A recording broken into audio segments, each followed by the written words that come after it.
Absoluta plenitud, plenitud como quienes nos acompañan cada mañana y como quienes se suman y nos ilustran y nos, podríamos decir, orientan en temas en los que nosotros somos totalmente legos, como es el caso de la ciencia, y es por eso que le agradecemos que tan tempranito hoy nos atienda Leonardo González Gali, con quien hemos hablado en algunas otras ocasiones y ustedes sabrán. ¿Y por qué lo convocamos? Bueno, porque queremos saber primero, la Organización Mundial de la Salud insiste en que hay un relaje internacional, podríamos decir, en relación a la pandemia, pero advierten que este relaje lo que puede provocar es justamente un incentivo de alguna nueva cepa, que no sea como la Omicron, que ha sido bastante indulgente, y empecemos a padecer nuevamente de las restricciones necesarias para que nos cuidemos. ¿Cómo le va? Buen día, Leonardo. Buenos días, ¿qué tal? ¿Cómo están todas por ahí? Bien, bien. Hoy extrañando a Emilio Vereda Sousa, que está en cuidados, en cuidados sanitarios, así que le enviamos desde aquí saludos. Ah, bueno, le mandamos un saludo, un abrazo entonces. Así es, para que se recupere pronto. Que no, advierto, que no tiene nada que ver su actual situación con el COVID, pero de todos modos también en los hospitales tienen que tener un riguroso cuidado para que no exista este otro problema, ¿no? Para que no se sumen los problemas y no se multipliquen. Tal cual. Sí. Decíamos esto de primero, los medios de comunicación, cómo afectan a la consideración social, porque esto de la invasión de la Federación Rusa a Ucrania ha hecho que parece que se terminó la pandemia, y no es así. Sí, nos olvidamos, ¿no?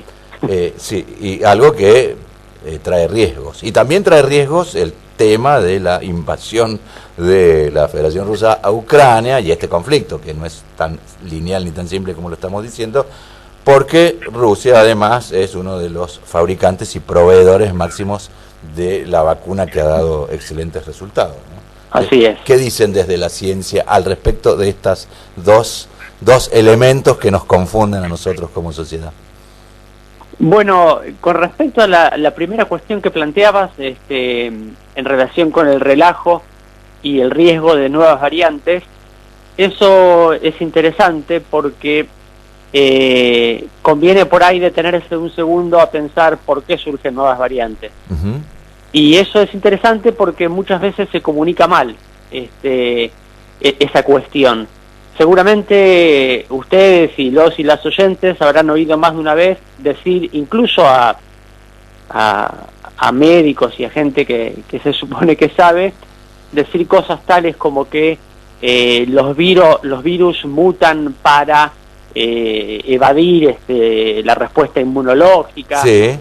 O para, lo cual, dicho así, es un error, porque pareciera que los virus tienen alguna suerte de intencionalidad o de direccionalidad, ¿no? Una suerte de capacidad de decidir lo que más les conviene. Uh-huh. Y eso no es así, ¿no? Los virus tienen una cantidad de material genético, al igual que todos los seres vivos, todos tenemos material genético, y el material genético sufre cambios accidentales, aleatorios, que no tienen ninguna direccionalidad, y es lo que se llama mutaciones genéticas. Claro, pero no obedecen a un patrón ni de conducta, y en esto poco es lo que se podría hacer desde la sociedad, o sí se puede hacer algo para evitar esa mutación. Ahí vamos. Lo primero que hay que entender es que las mutaciones no surgen en el sentido en que le conviene al virus. No es que el virus va a mutar en cierto sentido para evadir el sistema inmunológico. Los virus mutan simplemente en cualquier dirección, porque la mutación es una suerte de error accidental en el copiado del material genético. Entonces, y eso le pasa a todos los seres vivos. Todos los seres vivos, todas las células y todos los individuos, cuando se producen mutaciones. Eso es inevitable, no se puede hacer nada para evitar la mutación en sí. ¿Dónde está la clave? La clave está en que cuantos más individuos, pensemos en cualquier población de cualquier organismo que se reproduce, sí. Cuanto más individuos hay reproduciéndose, más oportunidades hay de que se produzcan mutaciones. Claro. Cada vez que un organismo se reproduce, se copia el material genético y porque la progenie tiene que tener el material genético, y en ese copiado se puede producir un error, y eso es la mutación, y eso genera una variante nueva del organismo. Entonces, cuanto más grandes son las poblaciones de cierto organismo, más eventos reproductivos hay y más oportunidades hay de que se produzcan mutaciones en cualquier sentido. Entonces, ¿qué es lo que sí podemos hacer nosotros como sociedad en relación con este virus y con la probabilidad de que surjan mutaciones? Lo que podemos hacer es reducir la población del virus. No podemos evitar que los virus que se están replicando muten, eso no lo podemos evitar. Claro. Pero si reducimos la población del virus, lo que sucede es que hay menos oportunidades para que se produzcan mutaciones. ¿Se entiende? Claro, claro, es una profecía estadística, digamos. Si se reduce la cantidad, seguramente se reducen a la vez la cantidad de esta oportunidad de esta mutación. Exactamente. ¿Y cuál es el único modo que tenemos de reducir la población del virus? Ya lo sabemos, o deberíamos saberlo a esta altura. Sí, deberíamos, pero me parece que no lo sabemos. Pareciera que no, a la luz de nuestra conducta. Primero, claro, las medidas de cuidado que todos conocemos, ¿no? Barbijo, distanciamiento, etcétera. Y segundo, la vacuna. Claro. Entonces, eso es lo único que podemos hacer. Mientras el virus se siga replicando, van a seguir apareciendo nuevas variantes. Esto es inevitable.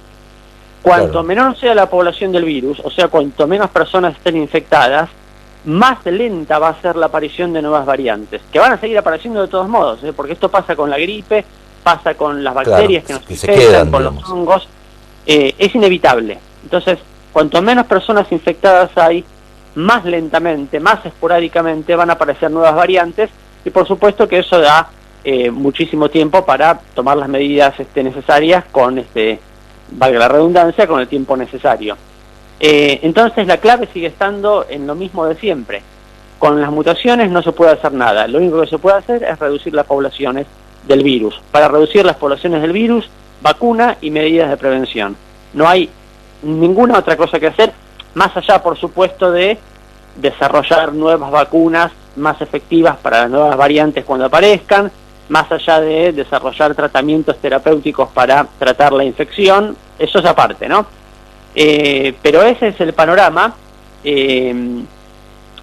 Rusia es uno de los principales productores de vacunas, sí. Pero ya esto, yo no soy especialista para evaluar si la guerra va a afectar gravemente esto, porque como todos sabemos, todos los países, especialmente los países desarrollados, se han lanzado a producir vacunas masivamente. Entonces no lo sé pero yo sospecho que la parte del mercado que eventualmente Sputnik pierda en este momento va a ser rápidamente reemplazada por alguna otra. Pensemos que incluso países como el nuestro estamos avanzados en la producción de una vacuna propia. Entonces, no lo sé, claro, no soy experto en eso, pero no me imagino que esto vaya a producir una falta de vacunas a nivel mundial, porque el incentivo de todos los demás países para producir vacunas es enorme. Claro, probablemente lo que ocurra es que se reemplacen las rusas por otras, que lamentablemente tampoco podemos disociar una cosa de la otra. Recordábamos hace un tiempo atrás que, por ejemplo, para ingresar a la Europa occidental, no admitían que estuviésemos vacunados con esta vacuna rusa. Una buena manera de propiciar que haya este tipo de actitudes desde los estados como para invadir otro estado, porque evidentemente hay una amenaza latente en todo aspecto, ¿no? Por supuesto, y también una evidencia de lo hipócrita de los discursos según los cuales estos países occidentales están tan preocupados por la salud, ¿no? Porque no hay ninguna razón sanitaria ni biomédica para... No, justamente tiene que ver con esto, con asfixiar, con el poder, cómo se ejerce el poder, ¿no? Que eso es una manera muy ostensible de demostrarle al mundo que ellos siguen teniendo una animadversión para la Europa oriental y básicamente para Rusia, ¿no? Totalmente, y aunque sea obvio, no está de más destacar que los países occidentales que tomaron medidas como esas, como rechazar la vacuna Sputnik, lo hicieron en detrimento de la salud de sus propias poblaciones, ¿no? Imagínense si nuestro país la hubiera rechazado. en un momento en el cual no había una amplia oferta de vacunas. Bueno, eso hubiera sido desastroso para nuestro estado sanitario, y la única razón hubiera sido una razón geopolítica, ¿no?, que ya conocemos. Sí, entonces, conocemos, pero que nos sigue confundiendo, ¿no? Porque y justamente a propósito de los discursos y algunas actitudes que tienen que tomar los estados o las cancillerías, que son más que incómodas, como es en el caso de Argentina, que debió condenar esta invasión de manera muy, podríamos decir, muy súbita, a propósito de los convenios que necesitamos celebrar con la otra parte. Totalmente, pero bueno, eso también por supuesto escapa a mi especialidad, sí, pero no es difícil imaginar a qué presiones responde, ¿no? Sí, claro. O obedece. Claro, lo único que sería interesante, y por eso es que le agradecemos siempre a Leonardo González Gali que nos ilustre para, primero, tener un panorama. Esto de los virus que mutan, no mutan porque sean ni inteligentes ni rusos, digo, para salvar algún tipo de especulación que pueda haber, ni chinos, ni cubanos. La mutación es parte intrínseca del proceso reproductivo. Y claro, ¿y qué pasa, Leonardo, por ejemplo, con aquellos países o aquellas sociedades o aquellos institutos que decidieron generar esto, lo que se denomina el contagio de rebaño?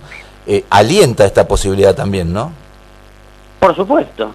La estrategia de llegar a la llamada inmunidad de rebaño sin vacunar implica que se contagie masivamente la población y que queden en el camino todos los que tengan que quedar, ¿no? ¿Se entiende? Sí. O sea, sí, pero, digo, pero además con esta posibilidad que al ampliar la base de los contagiados propicia que haya nuevas mutaciones genéticas. Por supuesto. Si uno deja que una población se contagie masivamente, en el curso, cuanto más grande sea esa población, mayor va a ser este efecto, pero en el curso de esa infección masiva van a ir surgiendo variantes que no podemos predecir qué tan virulentas, o sea, agresivas y dañinas van a ser, con lo cual el costo sanitario y humano de semejante estrategia es impredecible y probablemente desastroso. Por eso nadie, ningún especialista serio planteó jamás que era una buena idea llegar a simplemente dejar que se alcance la inmunidad de rebaño sin hacer nada al respecto. Eso lo plantearon solamente motivados por cuestiones políticas. Algunos jefes de Estado, como fue el primer ministro británico, ¿no? Claro, bueno. Hasta que le pasó a él, digo, porque aunque parezca un absurdo y parezca sacado al revés de nuestro continente y de la ficción literaria, tuvo que él estar internado en una situación grave para cambiar su política sanitaria. Sí.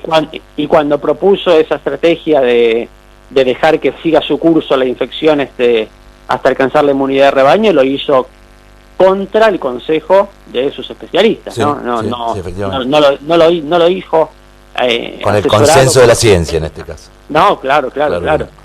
Y también con respecto a esto tenemos que recordar que más allá de la particular situación que ahora se da por Rusia y demás, hay un continente enormemente poblado, sí, cuyo nivel de vacunación es prácticamente nulo, que es África. Es África, claro.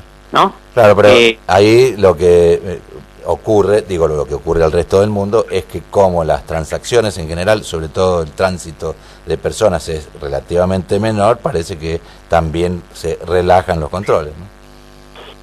Claro, pero ahí pasó. En África sucede algo más básico, que es que simplemente los gobiernos locales no han tenido nunca recursos para comprar vacunas. El resto del mundo, presuntamente más desarrollado y más civilizado, no se ha preocupado por la cuestión, y eso hace que las poblaciones africanas, por ejemplo, sean una suerte de incubadora de nuevas variantes sin fin, que por supuesto inevitablemente y rápidamente van a llegar al resto del mundo, ¿no? Sí. Entonces eso también muestra cómo la gestión de la pandemia, por cuestiones económicas, geopolíticas, etcétera, que nada tienen que ver con lo sanitario, a nivel planetario, digamos, a nivel mundial, se maneja de un modo desastroso, con enormes costos, ¿no? Porque la vacunación masiva de la población africana es algo que le conviene al todo el mundo, al planeta, claro. Exactamente, desde el punto de vista sanitario, ¿no? Entonces, es simplemente o al menos a mí no se me ocurre otra razón que la búsqueda del lucro a cortísimo plazo. Sí, también hay una mirada a más largo plazo eugenésica, ¿no? Lamentablemente, bueno, porque me da escalofríos pensar que eso sea deliberado y pensado. Sí, pero... Porque además el virus no va a reducir la población, ¿no? Este tipo de virus no produce una alta mortandad, al menos por ahora, en edades tempranas que pueda reducir la población. Lo que va a producir es un nivel de enfermedad y de sufrimiento terrible, pero no va a reducir la población. Digo porque, para quienes nos están escuchando, esta idea de la eugenesia es una vieja idea que, digamos, desde ahora, que es éticamente horrenda y científicamente no fundamentada, pero es la idea de mejorar genéticamente a la humanidad, ya sea eliminando a los, entre comillas, indeseables e inferiores, o promoviendo la reproducción de los mejores, ¿no? Exactamente, es una vieja idea. O el no nacimiento de ellos, ¿no? Claro, pero recordamos, digo, lamentablemente es una vieja creencia, para separarlo del aspecto científico, pero lamentablemente totalmente vigente.